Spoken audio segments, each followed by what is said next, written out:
ഇത്രയധികം പുരുഷന്മാരിവിടെ എത്തി എന്നതിനുള്ള തെളിവാണ് ഈ കണ്ടിരിക്കുന്നത്. അപ്പൊ അതിന് പ്രത്യേകമായിട്ട് അഭിനന്ദിക്കുന്നു, നന്ദി കൂടി പറയുന്നു.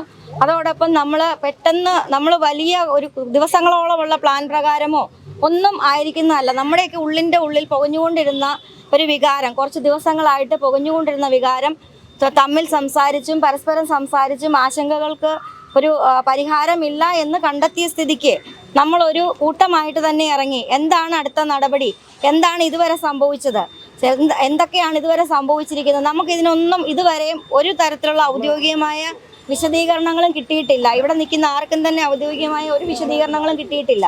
അവരെയാണ് നമുക്ക് പെട്ടെന്ന് നമ്മൾ ആരും പ്രതീക്ഷിക്കാത്ത സാഹചര്യത്തിൽ നഷ്ടപ്പെട്ടിരിക്കുന്നത്. അപ്പോൾ ആ ഒരു നഷ്ടപ്പെടലിൻ്റെ വേദന എങ്ങനെ സംഭവിച്ചു, എന്തുകൊണ്ട് സംഭവിച്ചു, അതിൻ്റെ പിന്നിൽ ആര്, ഇനി എന്താണ് അടുത്ത നടപടി, ഇതറിയാനായിട്ടാണ് നമ്മൾ ഇത്രയും പേര് ഇവിടെ കൂടിയിരിക്കുന്നത്. ഇതിൽ നമുക്കറിയാം, നമ്മൾ ഈ കൂടെ ആരും ഒരു ജാതി മത രാഷ്ട്രീയ ഭേദമന്യേ നമ്മളെല്ലാവരും കൂടിയിരിക്കുന്നതാണ്. നമ്മൾ നീർക്കാട് നിവാസികൾ എന്നൊരൊറ്റ ലേബലിലാണ് നമ്മളിവിടെ കൂടിയിരിക്കുന്നത്. ആ ഒരു ലേബലിലാണ് ഇവിടെ കൂടിയിരിക്കുന്ന എല്ലാ സ്ത്രീ പുരുഷന്മാരും നിൽക്കുന്നത്. അപ്പോൾ അതോടൊപ്പം നമുക്കറിയാം, ഇവിടെ പോലീസിലും നമ്മൾ ഔദ്യോഗികമായിട്ട് അറിയിച്ചിട്ടുണ്ടായിരുന്നു. അവരുടെ സാന്നിധ്യം ഇവിടെയുണ്ട്. നമ്മൾ തികച്ചും സമാധാനപരമായിട്ട് നമ്മൾ സൂചിപ്പിച്ചതുപോലെ നമ്മുടെ ഒരു തുടക്കം, ഒരു സൂചന മാത്രമാണിത്. എന്താണെന്ന് അറിയാനുള്ള നമ്മുടെ ആഗ്രഹത്തിൻ്റെ ആദ്യത്തെ സൂചനയാണിത്. ഇത് വിജയിക്കുന്നതോടൊപ്പമാണ് നമ്മൾ അടുത്ത നടപടികളിലേക്ക് പോയി ഇതിൻ്റെ ഫലം വരെ കാണാൻ നമ്മളെല്ലാവരും ആദ്യം തൊട്ട് അവസാനം വരെ നിങ്ങളെല്ലാവരും ഒപ്പം ഉണ്ടാവണമെന്നാണ് എനിക്ക് നിങ്ങളോടെല്ലാവരോടും അഭ്യർത്ഥിക്കാനുള്ളത്. അതുകൊണ്ട് തന്നെ നമ്മൾ പൊതുവഴിയിലൂടെയാണ്, പ്രധാനപ്പെട്ട റോഡിലൂടെയാണ് നീങ്ങുന്നത്. നമ്മുടെ എല്ലാവരുടെയും ഉള്ളിൽ വികാരങ്ങൾ പുകഞ്ഞിരിക്കുന്നുണ്ട്. ആ ഒരു വികാരങ്ങളെ നമ്മൾ സംയമനത്തോടെ ആലോചിച്ച് ചിന്തിച്ച് വളരെ പക്വതയോടും നിയന്ത്രണത്തോടും അതുപോലെ തന്നെ സ്വയം നിയന്ത്രിച്ചും അതുപോലെ തന്നെ കൂടെ നമുക്കറിയാം നമ്മൾക്ക് നിയന്ത്രിക്കാനും കഴിവുള്ളവരും ഒക്കെ എല്ലാവരും ഇതിനൊപ്പം നിന്ന് നമ്മുടെ ഈ ഒരു സമാധാനപരമായ ഈ പ്രക്ഷോഭ പരിപാടി നമ്മുടെ വാർഡിൻ്റെ അതിർത്തി വരെ ചെല്ലുക. അവിടുന്ന് നമുക്കറിയാം നമ്മുടെ വാർഡിൻ്റെ വിവിധ ഭാഗങ്ങളിലുള്ളവരാണ് ഇവിടെ നിൽക്കുന്നത്. അപ്പം നമ്മുടെ വാർഡിൻ്റെ അതിർത്തിയായ ഒരു കവലയാണ്. ഈ കവലയിൽ നിന്ന് നമ്മൾ ആരംഭിക്കുന്നു. നമ്മുടെ ഈ റോഡിൻ്റെ അതിർത്തി ഭാഗം വരെ എത്തി അവിടെ നിന്ന് തിരിച്ച് നമ്മുടെ ഈ വാർഡിൻ്റെ തന്നെ പ്രധാന കവലയായ പള്ളിയമ്പിൽ കവലയിൽ വന്ന് നമുക്ക് സമാപന സമ്മേളനം നടത്തി നമുക്ക് ഇതിൻ്റെ ബാക്കി കാര്യങ്ങളെക്കുറിച്ച് ചർച്ച ചെയ്യാം. അതിനു വേണ്ടിയിട്ട് ഇന്ന് തുടക്കത്തിൽ വന്ന എല്ലാവരും ഈ ഒരു സഹകരണം അങ്ങേയറ്റം ഉണ്ടാവണമെന്നും സ്വയം നിയന്ത്രിച്ചും സ്വയം നമ്മൾ സംയമനം പാലിച്ചും വളരെ പക്വതയോടുകൂടി പ്രകോപനങ്ങളോ മറ്റൊരു അനിഷ്ട സംഭവങ്ങളോ ഉണ്ടാകാതെ ഇത് പരിപൂർണതയിലെത്തിക്കാൻ എല്ലാവരുടെയും സഹായം ഞാൻ അഭ്യർത്ഥിക്കുന്നു. അതോടൊപ്പം ഈ വാർഡിൻ്റെ മെമ്പർ എന്ന നിലയിൽ ഞാൻ ഇത്ര നേരം സംസാരിച്ചു. ശശി മെമ്പർ ഇവിടെ എത്തിയിട്ടുണ്ട്. ശശി മെമ്പർക്ക് ജിസ്മോളെ കുറിച്ച് നേരത്തെ തൊട്ട് അറിയാവുന്ന ഒരു വ്യക്തിയാണ്. നമുക്കറിയാം, ഈ ഒരു സംഭവം ഉണ്ടായപ്പോൾ തന്നെ തൊട്ട് അദ്ദേഹത്തിൻ്റെ പ്രതികരണങ്ങൾ നമ്മളൊക്കെ സോഷ്യൽ മീഡിയയിൽ കണ്ടിരുന്നവരാണ്. അപ്പോൾ അദ്ദേഹത്തിൻ്റെ ഒരു സാന്നിധ്യവും ഇവിടെ ഉണ്ടാവേണ്ടത് നല്ലതാണ്, ആവശ്യമാണ് എന്ന് ഞാൻ മറ്റുള്ളവരിൽ നിന്ന് മനസ്സിലാക്കുകയും നമ്മുടെയൊക്കെ താല്പര്യാർത്ഥം നമ്മുടെ ക്ഷണം സ്വീകരിച്ച് നമ്മുടെ ഈ പരിപാടിയിൽ നമ്മളോടൊപ്പം ഇവിടെ എത്തിച്ചേർന്ന ശശി മെമ്പർക്ക് ഈ നാട്ടുകാരുടെ എല്ലാവരുടെയും പേരിൽ ഞങ്ങൾ സ്വാഗതം ആശംസിക്കുന്നു. അപ്പം മുന്നോട്ടുള്ള പ്രവർത്തനങ്ങളിലും മെമ്പറുടെ സഹായവും സഹകരണവും എല്ലാം നമ്മളോടൊപ്പം ഉണ്ടായിരിക്കും. അതേ രീതിയിൽ നമ്മൾ ഇതിൻ്റെ അവസാനം ഇതെന്താണെന്ന് നമ്മൾ അറിഞ്ഞിരിക്കണം. അതിനുവേണ്ടി എല്ലാവരും ഒപ്പം ഉണ്ടാവും എന്നുള്ള പ്രതീക്ഷയോടെ നമുക്ക് തുടങ്ങാവുന്നതാണ്.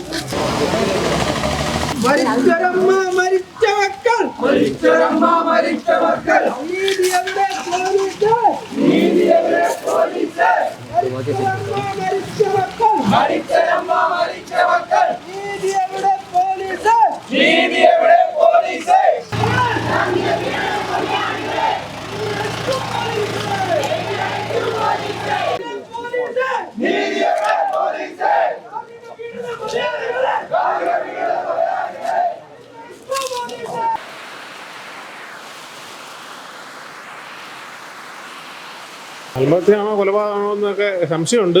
ഇതിപ്പം ഇവിടുന്ന് കൈയൊക്കെ മുറിച്ച് ഒരു പെണ്ണ് സ്കൂട്ടർ എടുത്ത് 2 പിള്ളേരായിട്ട് പോകാമെന്നൊക്കെ പറഞ്ഞാൽ അത് അവിശ്വസനീയമാണ്. പിന്നെ ഈ ബോഡി കണ്ടവരൊക്കെ പറയുന്നത് വെള്ളത്തിൽ പൊങ്ങി കിടക്കുമായിരുന്നു, ഇപ്പം 24 മണിക്കൂർ കഴിയാൻ പൊങ്ങുന്നില്ല എന്നൊക്കെ പറയുന്നുണ്ട്. നമുക്ക് സത്യാവസ്ഥ അറിയണം. അതറിയണമെങ്കിൽ പോലീസ് അന്വേഷിക്കണ്ടേ. പോലീസിൻ്റെ ഭാഗത്തുനിന്ന് ഒരു നീക്കമോ ഇതുവരെ ഇവരെ ചോദ്യം ചെയ്യുകയോ ഒന്നും ഉണ്ടായിട്ടില്ല ഇതുവരെ. ഇത്ര നാളായിട്ട് ഇപ്പോൾ ഒരാഴ്ച കഴിഞ്ഞല്ലോ. ഇവരെ ഈ പ്രതികളാന്ന് പറയുന്നവരെ ചോദ്യം ചെയ്യുകയാട്ടെ, ഇവിടെ CCTV ദൃശ്യങ്ങൾ പരിശോധിക്കുകയാട്ടെ, ഒന്നും പോലീസിൻ്റെ ഭാഗത്ത് ഒരു നടപടി ഉണ്ടായിട്ടില്ല. അതുകൊണ്ടാണ് ഞങ്ങൾ ഇപ്പോൾ ഇന്നലെ കൂടി പെട്ടെന്ന് തീരുമാനിച്ചതാണ്. എല്ലാവരും കൂടി തീരുമാനിച്ച് ഇങ്ങനെ ഒരു പ്രക്ഷോഭം സംഘടിപ്പിക്കാമെന്ന് തീരുമാനിച്ചു. അപ്പം ഇനിയിപ്പോൾ 29-ാം തീയതി അവർ മുഖ്യമന്ത്രിക്ക് പരാതി കൊടുക്കണമെന്നാണ് പറഞ്ഞത്. അല്ല, അവർ അവിടെ കൊടുക്കണമെന്ന് പറഞ്ഞു. അപ്പോൾ ഇവർക്കിത് ന്യായമായിട്ട് പെണ്ണിനെ ഭയങ്കര പീഡനമായിരുന്നെന്നാണ് നമുക്ക് അറിയാൻ കഴിയും. നേരത്തെ ഇതൊന്നും അറിഞ്ഞിട്ടില്ല. ഇല്ല, ഇവർ അങ്ങനെ ആരും പുറത്തോടെ അങ്ങനെ ഇവരെ അങ്ങോട്ട് അധികം ടച്ച് ഇല്ല അവർക്ക്. ഈ ചെറുക്കനാണല്ലോ ആരോടും അങ്ങനെ മിണ്ടത്തൊന്നുമില്ല നാട്ടിൽ. ഈ പെൺകൊച്ചാണെങ്കിലും അങ്ങനെ ഒന്നും പുറത്തോട്ട് പറഞ്ഞിട്ടില്ല. അതുകൊണ്ട് നമുക്ക് ആർക്കും അറിയത്തില്ല. ഒന്നാമത് വീട് ഇവിടെ ഉള്ളിൽ കയറിയിരിക്കാൻ ആർക്കും അറിയത്തുമില്ല. സ്കൂട്ടർ ഓടിച്ച് ഇത്ര ദൂരത്ത് പോയി അത് അങ്ങനെ ചെയ്യണമെന്നുണ്ട് അതിന് തക്കതായ കാരണം കാണണ്ടേ. അത്രയും കഴിവുള്ള ഒരു പെൺകുട്ടി എങ്ങനെ ചെയ്യണമെങ്കിൽ അതിന് തക്കതായ കാരണം വേണമല്ലോ. അതെന്താന്ന് ഞങ്ങൾക്ക് അറിയണം, അത്രേ ഉള്ളൂ. സത്യം അറിയണം. ഈ അപ്പത്തിനെ അമ്മയൊക്കെ അറിയത്തില്ല, ബീന ടീച്ചറിനൊക്കെ അറിയാം അവരെ പരിചയമുള്ളതാണ്. അറിയാം. പക്ഷെ അവർ ഈ പറയുന്ന പോലെ ഇപ്പൊ നമ്മൾ മീഡിയാസിൽ കാണുന്ന പോലെ ഒരു ഇത് ഒന്ന് തോന്നുന്നു. അവരിങ്ങനെ ഈ ജിസ്മോളെ പീഡിപ്പിക്കാൻ മാനസികമായി പീഡിപ്പിക്കുന്ന അവരൊക്കെ ചെയ്യുന്നവർ തന്നെ ആണോ? അവരെ പറ്റി എന്നാ വ്യക്തിപരമായി? അവരെ പറ്റി നല്ല അഭിപ്രായമൊന്നുമല്ല. അവരൊക്കെ ഈ പണ്ട് പോലെ കാശൊക്കെ ഉള്ളതുകൊണ്ട് ഈ മറ്റവരുള്ളൊരു പുച്ഛവും അങ്ങനെയൊക്കെ സമീപനമുള്ളവരൊക്കെ തന്നെയാണ്. അങ്ങനെയാണ് എല്ലാ സാമ്പത്തികം അങ്ങനെ നോക്കി ചിന്തിക്കുന്ന ആൾക്കാരവർ. ബീന ടീച്ചർ പഠിപ്പിച്ചിട്ടുണ്ട് അല്ല, ഒരു ക്ലാസ്സിൽ പഠിപ്പിക്കുന്ന സമയത്തൊക്കെ എങ്ങനെയാണ്? അന്ന് കണക്കായിരുന്നു. അവർക്ക് ഈ അന്നൊക്കെ ഈ നിറവ്യത്യാസം ഒരുപാടുള്ള ആളാണ്. നിറവ്യത്യാസം അങ്ങനെ ഈ ശരിക്കും കാണിക്കുന്ന ഒരു ടീച്ചറായിരുന്നു അവർ. അവർക്ക് നിറവ്യത്യാസം അവർക്ക് പറയല്ലോ. പക്ഷെങ്കിൽ അവരങ്ങനെയായിരുന്നു. അങ്ങനത്തെ സ്വഭാവം അവർക്കുണ്ട്. ഉണ്ട്. ഈ പെങ്ങളെയൊക്കെ അറിയാമായിരുന്നു? അറിയാം. ജിസ്മോളെ നേരിട്ട് സംസാരിക്കുകയോ ചെയ്തിട്ടുണ്ടോ? ഇല്ല, ജിസ്മോളും അങ്ങനെ സംസാരിച്ചിട്ടില്ല, കണ്ടിട്ടില്ല. അങ്ങനെ അധികം കണ്ടിട്ടില്ല. പൊതുവിൽ ഈ ബീന ടീച്ചറിനെ കുറിച്ച് പൊതുവിലെ ടീച്ചർമാർക്കുള്ള അഭിപ്രായം എങ്ങനെയാണ്? ടീച്ചർമാർക്കുള്ള അഭിപ്രായം അതിപ്പോൾ എനിക്കറിയത്തില്ല. പക്ഷെ നമുക്ക് നാട്ടുകാർക്കൊന്നും അങ്ങനെ നല്ല അഭിപ്രായമൊന്നുമില്ല. അത് കരക്കാർക്കൊന്നും ഇല്ല. പഠിപ്പിച്ചവർക്കോ? എല്ലാവർക്കും അങ്ങനെ തന്നെയാണ്. അല്ല, അതോ ഇങ്ങനെ ഈ സംഭവം വന്നപ്പോഴാണ് അവർക്കെതിരെ ഈ മോശമായിട്ട് അല്ലല്ല, അതിന് മുമ്പ് തന്നെ അവർക്ക് നല്ല അഭിപ്രായം ആർക്കൊന്നുമില്ല. ആ പുള്ളിക്കാരനെ കുറിച്ച് അത്ര വലിയതൊന്നും ഇല്ലെങ്കിലും പുള്ളിക്കാരെ അത്ര നല്ല ഇതൊന്നും അല്ലായിരുന്നു. നമുക്കറിയാം. ആ പിള്ളേരാണെങ്കിലും വലിയ ജാടയൊക്കെ കളിച്ച് നടക്കാൻ നാട്ടുകാരോട് കൊണ്ടുപോകും അങ്ങനെ ചെയ്യുന്നവരൊന്നും അല്ല. അപ്പനെ ചേർത്ത് ജിസ്മോളെ അപവാദമൊക്കെ പറഞ്ഞ് വരത്തിന്നൊക്കെയാ അങ്ങനെയെന്ന് അവർ പറയുന്നുണ്ട്. അവർ പറഞ്ഞു അന്നേരം നമ്മളിതൊക്കെ അറിയുന്നതാണ്. ഇത്രയും സപ്പോർട്ട് കിട്ടുന്നൊക്കെ ഉണ്ടായിരുന്നു. നിങ്ങളെ പോലുള്ള ആൾക്കാരോട് ജിസ്മോളെ സൂചിപ്പിച്ചിരുന്നെങ്കിൽ ഒരു വിഷയം ഉണ്ടാവില്ലായിരുന്നു. ആരോടെങ്കിലും ഈ പള്ളിയിലൊക്കെ ബന്ധപ്പെട്ടിരിക്കുന്നവരോടാണെങ്കിലൊക്കെ പറഞ്ഞാൽ മതിയായിരുന്നു. ജിസ്മോടെ ശവടക്കുന്നതിന് മുമ്പ് ഈ ചെയ്തവരെ ഇതിന് ഉത്തരവാദിയായവരെ പിടിച്ച് സ്റ്റേഷനിലിട്ടേനെ. ഞങ്ങളെ പോലെയുള്ള ഒരു പാവങ്ങളായിരുന്നെങ്കിൽ. അവർക്ക് കാശുള്ളതുകൊണ്ടായിരിക്കും ഇത് ഒതുങ്ങിപ്പോയത്. ഞങ്ങൾക്കറിയത്തില്ല ഇതിനെക്കുറിച്ചൊന്നും. പക്ഷെ ആ പെണ്ണ് ഒരിക്കലും ഒരു ആത്മഹത്യ ചെയ്യുമെന്ന് എനിക്ക് പ്രതീക്ഷയില്ല. അത്രയും നല്ലൊരു പെണ്ണാ. അത്ര എനിക്കറിയാം. ഉണ്ട്. ഇടപെടുമ്പോഴൊന്നും അത് ഇങ്ങനെ ഒരു കാര്യങ്ങളോ അത് അത്രയും നല്ല വകുപ്പിലിരിക്കുന്ന ഒരു പെണ്ണല്ലേ. ഒരിക്കലും അത് ആരോടും പറഞ്ഞിട്ടില്ല. ഒരിക്കലും നല്ലൊരു പെണ്ണാ.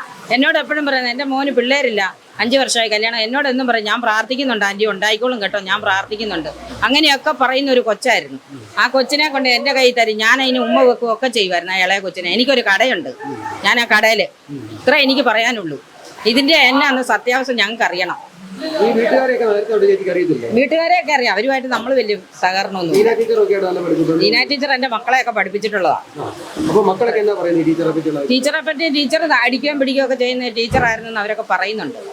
നല്ല അഭിപ്രായം എന്ന് പറഞ്ഞാൽ പിള്ളേര് ടീച്ചർമാരെ പേടിയല്ലേ. ഒരു വല്ലവരും വന്ന് വല്ലതും പറയുവോ? ഇല്ല.